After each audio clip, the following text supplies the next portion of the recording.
All right, number one, the topic is abortion. Yep. Okay, so what sort of, if you're writing on abortion, what sort of experts, if we think of logos, logos, ethos and pathos, I'm thinking here, this territory. Who would be legitimate experts in the field? Now, I'm just writing just a quick list off the top of my head. Unprepared. A moral philosopher would be kind of interesting and might have some credibility. A bioethicist, somebody who looks at ethics and biotechnology. You know, as technology advances, we get more choices. Should we have surrogate kids or not? Or all this kind of thing. Maybe a medical authority. Maybe someone who's looking at the sociology of women and they're an academic. Okay, they I would regard as legitimate authorities in this field. Who is this person quoting?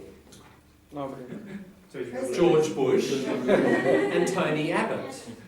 Now, are those people legitimate authorities in the field? No. They're not. But they can speak. They can speak, and they do. They can speak, and Moreover, they they speak about absolutely different topics. Bush talked Yeah. about law and protection by law, Yeah. and Abbott about abortion. Yeah. George Bush is speaking about abortion there. He says every child, born and unborn, It is doesn't matter. protected by law. He's referring to the unborn child there. I think that is So- but hook in the text, from the context. Yeah, but it is on the issue of abortion. He's talking about protecting the unborn child by law. Okay? So they're talking on the topic, but are they legitimate authorities in the field? Most politicians, most of the time, are not legitimate authorities in the field, are they? No, none of them. Now, be careful with none. Oh. Alright, because for example, I can think of, what was his name, the Liberal guy, Minister of Health. He was the Minister of Health, and he previous to that, Brendan, got his last name. He was in the late 90s, he was the President of the Australian Medical Association, and then he became Minister of Health. Now, he's got some sort of expertise and ethos, believability, when he would talk about medical issues. But that's rare. Most ministers come from other areas, don't they? And it's just a political appointment. It's uncommon. So you meant between George Bush and Tony Abbott, neither of them Yeah. Neither of them. are not. What did Tony Abbott study? Law. I mean, maybe, but he's not really an academic expert. Yeah. Politicians generally, remember, ethos is about trust. Okay, how much do you trust the average politician? How much? This is trust. Very low. Not much. Would you be here, or would you be here? Don't believe it. Okay, Keep going down. we can go negative, can't we? Now, politics is all about game playing, and people will say anything, won't they? And it's like Bill Shorten last week said, Operation Border Force in Melbourne, stopping people in the street and checking their visas if you didn't look native Aussie. He said that was a good idea. After there was the Twitter protest, 2 hours later, he said that was a ridiculous idea. And how could anyone think of something like that? I mean, so 1 hour he says something, 2 hours later he says the opposite. How trustworthy are these people? I think a simple rule here is politicians don't use them. Their ethos is often, depending on the politician, some are more credible, but they're usually not experts in the field. So just don't use them as sources. In the morning they say one thing, in the afternoon they might say another. Yeah? Which party is Bill Shorten in? Labor, Yeah. head of Labor. Is he like more left or right wing? Right. He's the right of the Labor Party. Oh, that's right. The Labor Party has a bit of a left wing, but it's very weak. But he's from the right. So, there's a problem there. Now, appeal to authority, but this is the key. Misplaced authority, isn't it? George Bush is being claimed as an authority, but it's misplaced. If we interview George Bush or Tony Abbott about politics and all the tricks in politics, Well, they're experts in that. And maybe we believe what they say about, all the sort of manipulations and tricks in politics. But they're not really experts in any other area. So just avoid politicians, number one, because otherwise you become a problem with ethos. That's the main point of number one. However, there is a secondary point. I mean, you made it about loaded words. Can you tell us about what you thought there? Okay. The last sentence, last paragraph, even though you put it that the mission is women whites should be troubled by the fact that 100,000 Australian women choose to destroy their unborn babies every year. Yeah. So it could be out of fact that if we have someone who has to have abortion for healthy issue or whatever other issue, then we can't say choose to destroy unborn babies. It's too strong. And Exactly, it's the too strong issue, isn't it? Like, could that person, it doesn't matter your opinion on abortion, right? The question is, could that person have expressed that with more neutral language? In other words, Tony, could he have expressed that? He could have said, choose to abort, or choose to terminate, or whatever. Destroy. I mean, these are all synonyms, aren't they? Abort, terminate, destroy. Which one does he pick? He picks the one, I've rubbed it off, but, low, strong negative correlation. Yeah, priority blame. He's wanting to ramp up the emotional element and get that word to do a lot of persuasive work for him. So that's a loaded word. Now, you are responsible for whatever you put in an essay, even if it's somebody else's words. You've chosen it out of all the millions of words you've read on the topic. You put that in. If your person you quote is using loaded words, then and that's a problem, fallacy, then you're committing the fallacy too. Yeah? Same if you cut and paste, or even not even cut and paste, you get some evidence and it's badly collected, and you put it in your essay, then you're responsible for the quality of that material. So, yeah, so there's that secondary problem of use of loaded words in a quote here. It's not your voice that's done it, but it's somebody else's, but that's still a problem. Okay, so number 2, the number of Aboriginal people participating in the public sector are 0. So no public servants are Aboriginal. Overgeneralization. Where are the sources? Yes, okay, so where are the sources? So these two things are closely related, but they're slightly different. Unsubstantiated means like unproved, no evidence. Where is the person's evidence for this? It's not there. Now, and not only, they haven't got any evidence, and therefore they haven't got a citation either, have they? So you've really got to do both of those. You've got to provide evidence, and then you've got to say where you got the evidence from. And very shortly we'll move on to rules of referencing, because they're about exactly that. You've got to show where you got it from. And then people can judge this for themselves. Okay? Because if you don't give them that, they can't make that judgment. John, Then, yeah. sorry. Yeah. Can we say it's anecdotal evidence as well? Anecdotal? Yeah. Because it might be one evidence and We don't know from this.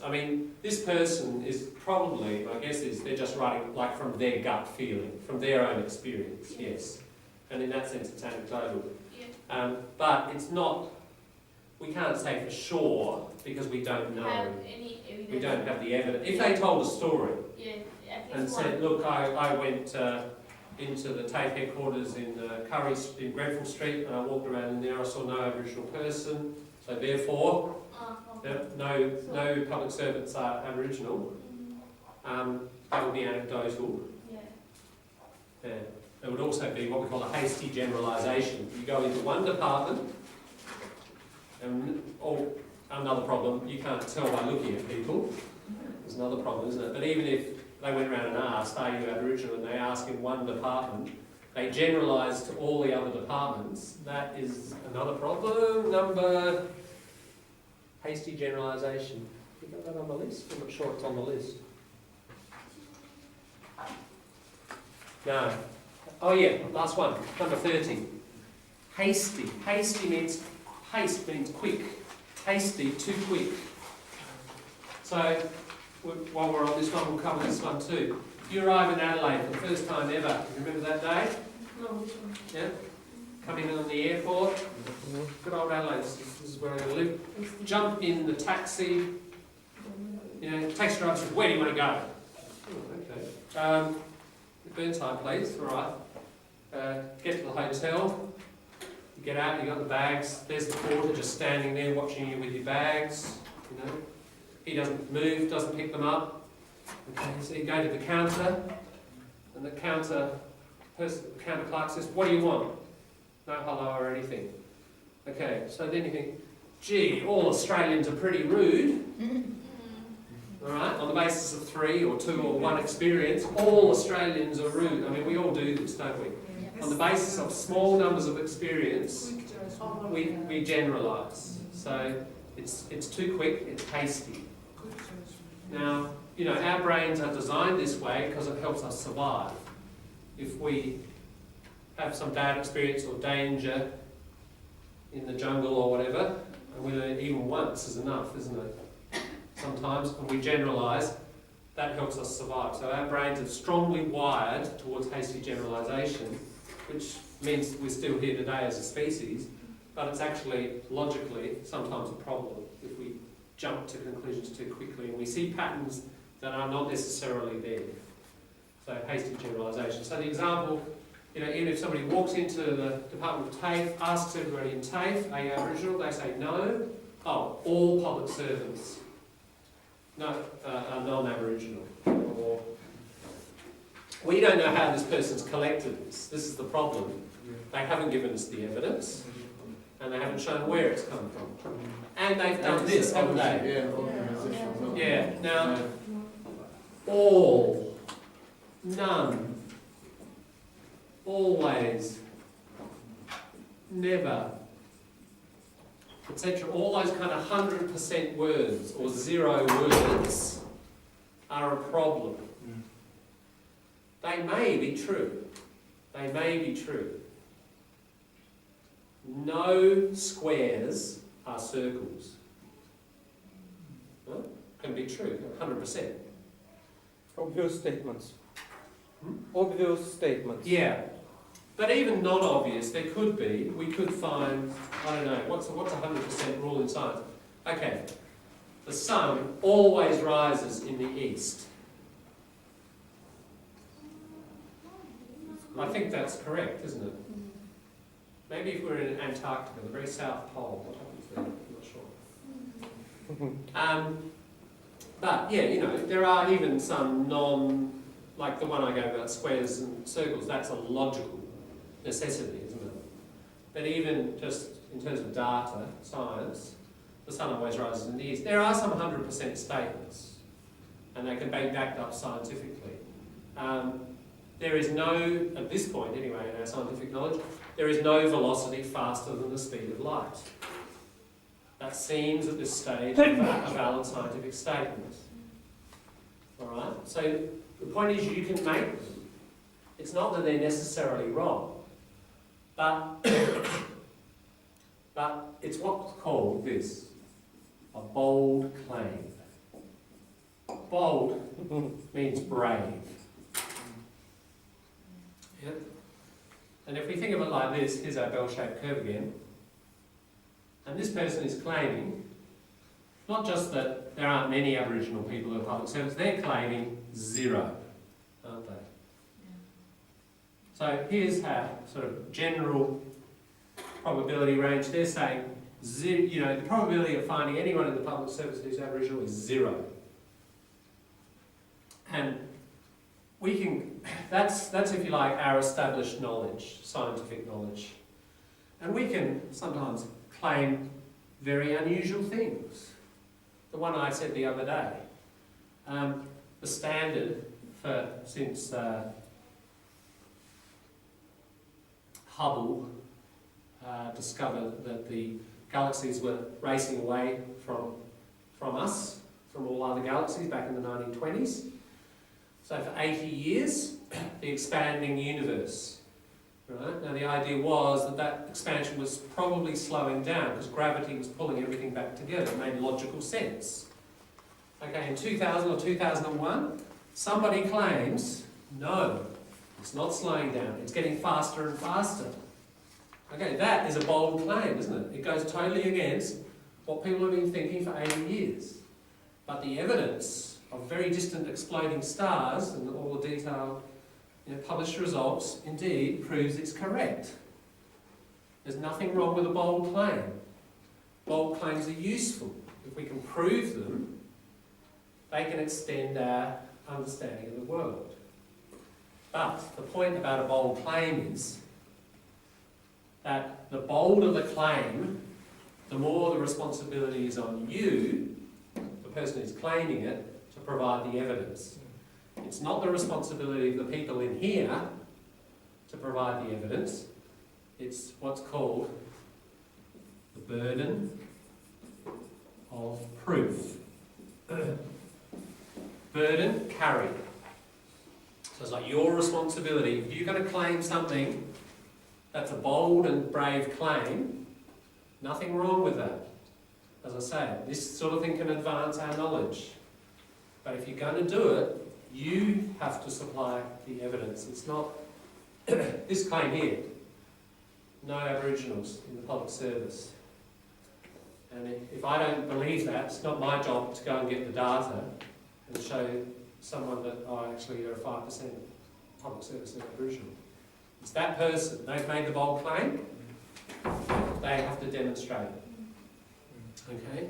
Now, if we're back in here, there's less, I mean, it's still the burden of proof, but can you see the point? The further we go out, the stranger we get with our claim. Here's a claim. I was kidnapped last night by aliens. At 3 o'clock in the morning, right? They came down, they kidnapped me, they performed surgery, they replaced sections of my brain, right? And luckily, I'm back here in the morning to talk to you. Okay. There's a very bold claim. Now, is it your responsibility to prove that I wasn't kidnapped? Or is it my responsibility to prove that I was kidnapped? It's mine, obviously, isn't it? The stranger and bolder the claim, the more the burden of proof, or the other thing we call it is the onus of proof. It's like responsibility. Okay, so this claim, 0, it could indeed be true. And if that was true, it would be really important knowledge.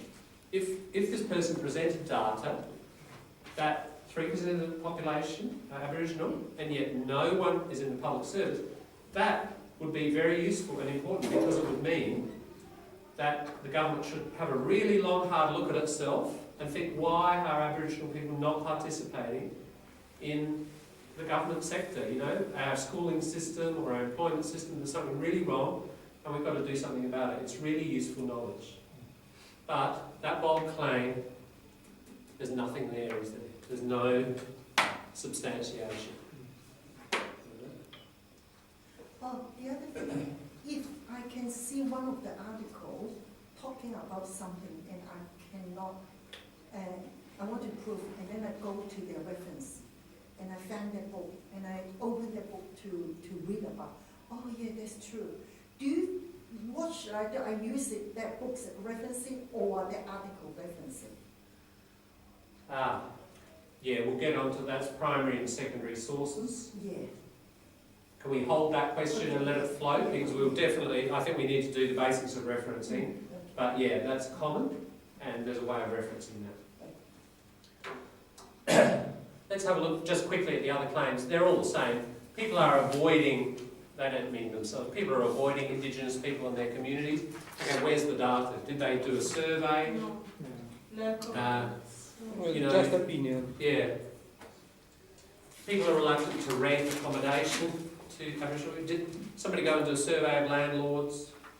Even if they did, Did you have an Aboriginal person come to you and you rejected their application because they were Aboriginal? Yes. How many people are going to say yes? You know, you've got a problem here, haven't you? How do you actually find the truth? A survey is not going to do it. You're going to have to design certain measurement techniques to get the real answer. So there are all sorts of problems with surveys. People say what they think you want to hear. So, you know, we have to look at, even if there was a survey, was the question properly designed to actually reliably get the data and so on. Okay, but there's none of any of that.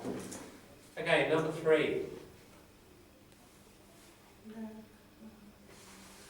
Looking a bit better because I would say the claim is not so bold. It's in this territory. It's reasonably well established It's that more like a fluoridation reduces cavities. It's part of the sort of the dental or medical mainstream. There are certainly out there on the internet, in the negative direction, there are definitely some people who claim, especially in the United States, that fluoridation is an evil communist plan that's designed to destroy our civil liberties, sure, and other things, and that it's terribly unhealthy and you know, and it causes all sorts of disease. There are definitely such claims, and we have to look at that evidence. But at the moment, that's kind of sitting there. This place is just one example. Yeah, does this give it any... Unsubstantial. There's no substantiation here, is there? There's no Consultation. data. It doesn't say 47% of people who lived in fluoridated areas were protected or whatever. And there's no citation of sources. Yeah. So there are 2 claims there. The kids living in fluoridated areas have less tooth decay than in areas where there's less fluoridation. And the second claim, that fluoridation can stop decaying cavities even after it's already formed. So that it can't just prevent, but that it can play some curative role as well. Neither of those, they are both claims. They're not especially bold. They're within kind of mainstream thinking. But any claim still has a burden of proof. The burden of proof just gets stronger as we go out from the centre, as it were. Okay? But even any claim, even in here, still needs evidence, and there's nothing provided. Okay, so those were the issues that I saw happening on that page. Let's turn over. And we'll just have a quick read. We won't do these now, but I'd like you to have to think about these tonight. Number 4. Lisa, can you read number 4? In relation to the first issue, Australia spends approximately 20 billion a year of health. 99.3% goes to cure, that is to doctors, hospitals, drugs and surgery, much of which is based on animal experimentation. That's it. Only 0.7% of the budget is allocated to prevention, but 75% of deaths in Australia are preventable, and of those 60% are diet related. Thus, it is our chosen lifestyle which making us sick. Yes, making us sick. Yeah, good, thank you. Yeah, so I'll let you have a think about that one. 5, Dilhani.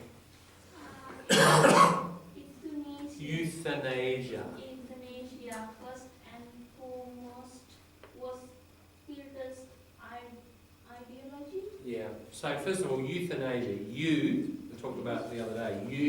Means good. Thanatos, death. So a good death. Now, what that means is, you know, somebody's dying of cancer, lots of pain, they get a doctor to terminate their life. You know, legal some places, illegal most places, but this is obviously a debate around the world. Euthanasia, mercy killings, as people call it. So yeah, thanks. Go on. He used to kill mentally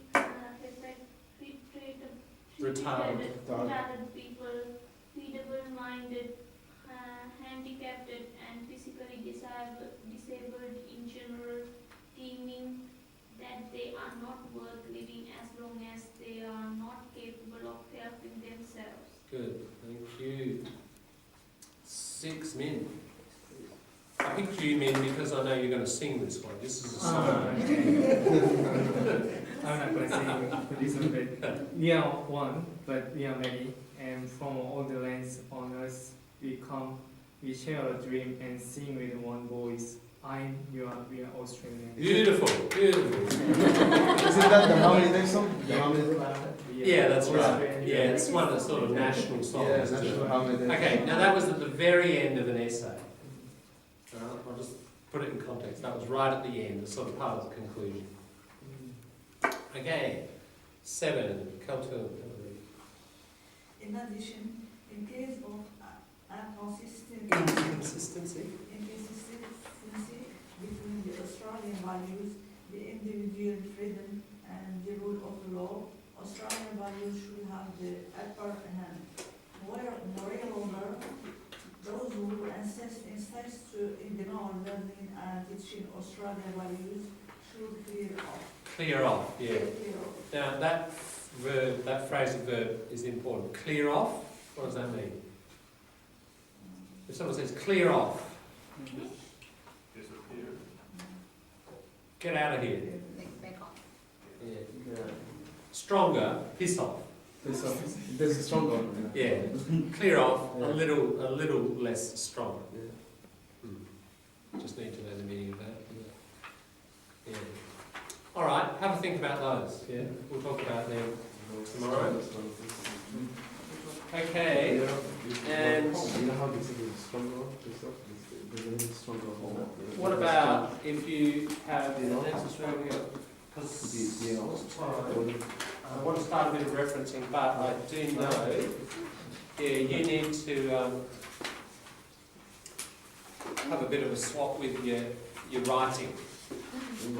Hopefully last night you had to think about the feedback I gave you with your writing, and you've tried to correct that text.